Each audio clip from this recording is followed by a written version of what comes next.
Hey friends, it's Michael Kingswood. It's story time. And hey look, I got a mic boom and a pop filter.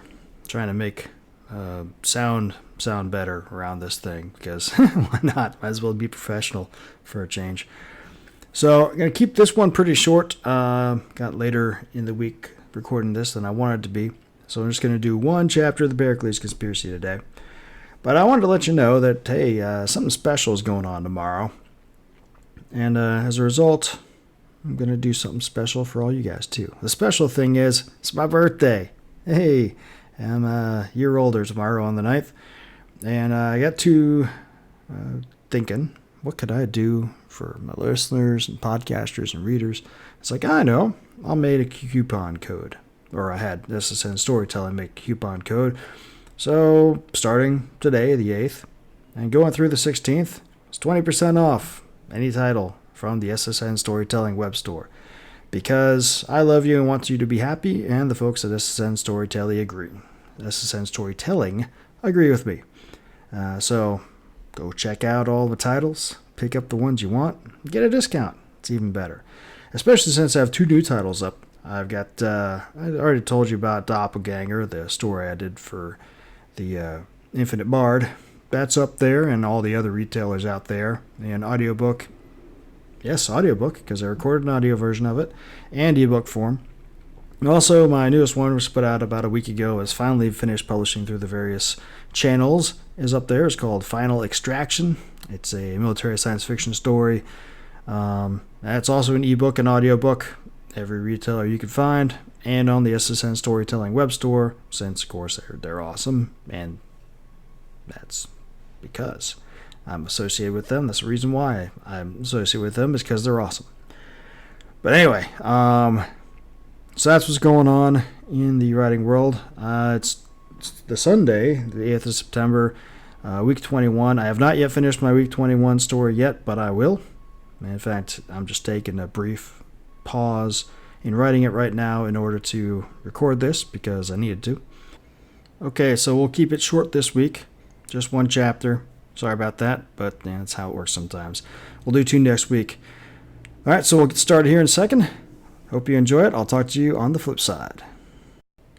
The Pericles Conspiracy. Written by me. Read by me. No sense apologizing anymore. Chapter 30. Alone. Joe stalked across the motel room and hurled her bag across the room. It struck the wall with a resounding thud, and for a moment almost seemed to stick there before falling to the floor. She did not want to consider what was on the wall that could have possibly made it do that. "Calm down, Joe," Malcolm said from behind her. He pulled the door closed with a solid click of the lock. "We can't be going off the handle here." "What?" Joe turned on him with her best "I'm the captain, you have really pissed me off" look. This time she did not even need to fake it.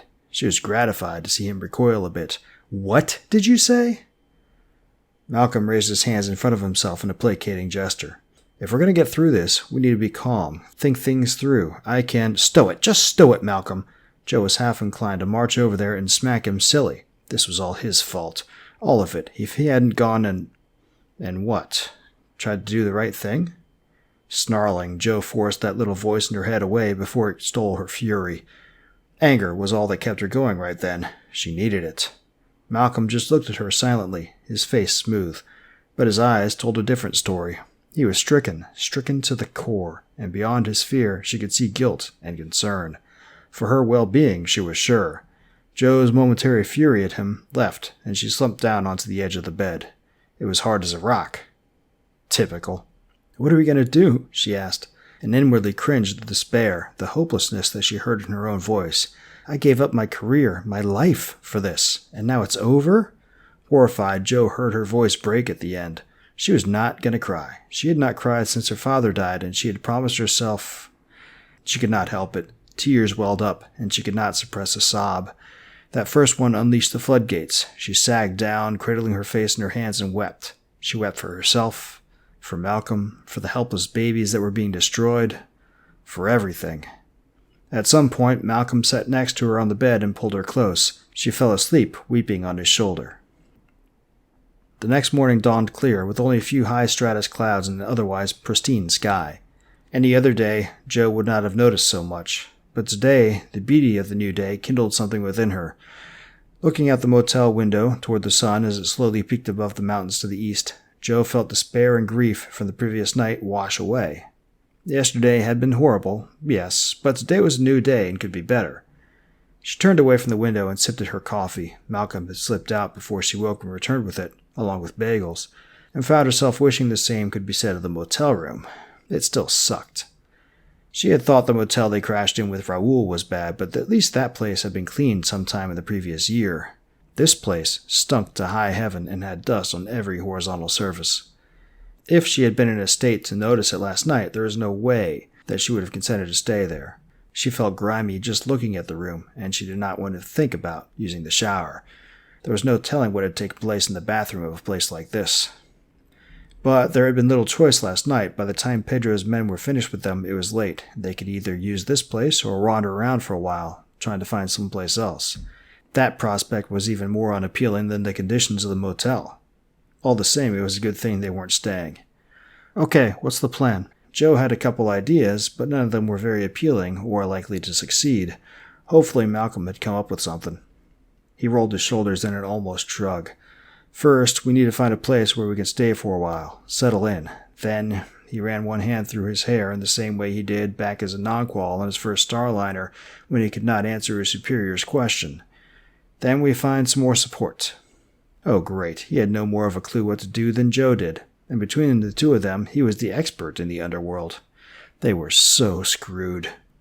Her doubt must have showed on her face because he smiled in a manner that Jo supposed was meant to be comforting. It'll be okay, Jo. I know some other people. We can get a team together, figure out a way to make some money. I'm sorry, what? We're not trying to start a business here, Malcolm. Malcolm sighed and looked down at the floor. Jo, I think you need to face the fact that we've lost. Like hell. Malcolm scowled, the first genuine emotion he had shown since leaving Pedro last night. What would you have us do, Jo? We've only a little money, no contacts, no friends. No way to fight, or even find out what the NSA is doing with those eggs. He spread his hands helplessly. They beat us. I'm sorry, but it's true. Jo snorted. Thought you said there were other underground cells all over the world. There are, but Pedro doesn't speak for all of them. We'll just head on down to Australia and make contact down there. They may still want to help. Malcolm looked at Jo for a long moment. Surprise, then excitement flashed across his face. Then that faded back into resignation. He shook his head. Wouldn't work, Jo. I've only ever dealt with a cell here in Quito. I wouldn't even know how to get in touch with the Brisbane group. And even if I did, he sighed, Pedro will send word to the other cells that we can't be trusted. They will not give us the time of day. We should try anyway. Malcolm rolled his eyes. And how will we get there? Jo blinked. What do you mean? We just hop on a plane and go. They take biometrics at every airport, Jo. Oh, crap. Jo hadn't thought about that. Malcolm nodded. I've not left Quito, except by car, in 18 months, for security reasons. Jo found herself biting her lip in frustration, something she had not done since she was a girl, and forced herself to stop. This was going to be even more difficult than she thought it was. Well, we'll figure out a way. We have to keep going, Malcolm. I don't see how. I think it would be best to take some time to get our feet back under us first, get some cash flow, make some new contacts. How much time do you think those eggs have? If I were Chandini, I'd be making preps to close up shop right now. Malcolm had no response to that. He simply frowned and looked away. Truth told, there was merit to his notion. It was hard to be effective without a solid footing. But there was no time. All the same, the obstacles seemed insurmountable. There had to be a way. There was always a way. Well, Malcolm said as he rose to his feet, we won't figure it out this second. For now, let's find a better place to hole up. Jo could not argue with that. Just the thought of leaving this place behind lifted her spirits considerably. They emerged from the hotel room into the morning sunlight, and the earlier optimism Jo felt watching the sunrise returned.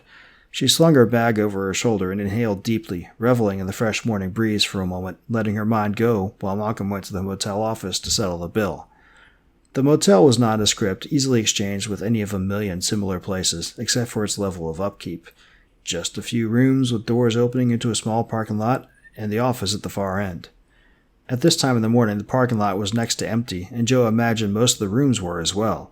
This place struck her as more of a place where people come for just a short time at night with people they have no intention of seeing again, or with whom they do not wish to be caught. She had heard the term before, no-tell motel. It summed the place up perfectly. Jo shook her head, smirking at the judgment she was making. She was not so different from those Johns and cheating spouses at this point, was she? On the run, fearful of being caught. But at least she was trying to do something good. Malcolm returned, the resignation and grimness gone from his face now that they were taking action. "We're all set." They set off walking. The motel was on the outskirts of one of Quito's northern suburbs, though the suburb was probably the wrong word for it. Most suburbs were fairly well-to-do and nice, while this place could charitably be called down on its luck. It was strange to see the closed businesses, the boarded-up buildings, the destitute-looking people so close to the wealth and extravagance of one of the world's greatest cities. How did this place get so run down? Malcolm eyed a man with hungry eyes who watched them as they walked past. For a moment, Jo almost thought the fellow was going to do something, right there in the daylight, but instead he looked away, defeated. "I heard there was some sort of scandal with the town's mayor and a large business owner, millions of credits embezzled or something." "That wouldn't drive the entire town to poverty," Jo said, "not unless it was in isolation. This," she gestured to yet another house that looked as though it was barely standing. "This is horrible. Why hasn't someone done something?" Malcolm raised an eyebrow at her. "They are. Most of the people here are on public support of some sort or other.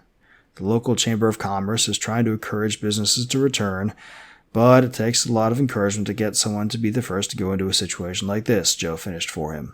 Malcolm nodded. "Becky told me about some of the projects the CFL was doing here to pull people out of their learned helplessness. Progress was slow." Jo mulled that over as they walked. She should not have been surprised. She had seen poverty on every world she had visited. Some had it worse than others, but the poor were always there, and it seemed they always would be there. It was sad, but she had more immediate things to worry over at the moment.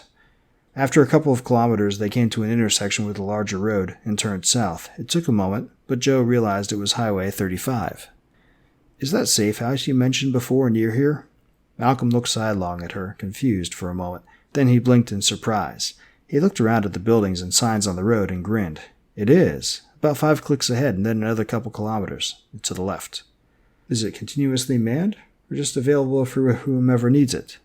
Malcolm's smile grew until it nearly stretched ear to ear.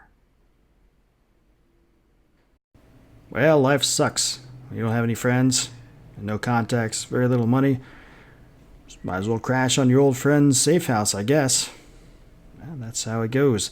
So if you want to see what happens with Malcolm and Jo next, better turn in next week for the next couple of chapters. Of course, you can always go buy it, and now you can buy it from the SSN Storytelling web store for a 20% discount. Just use the coupon code THEBIG44, which I think I forgot to tell you about the coupon code earlier. The Big44 is the coupon code all through the SSN Storytelling website.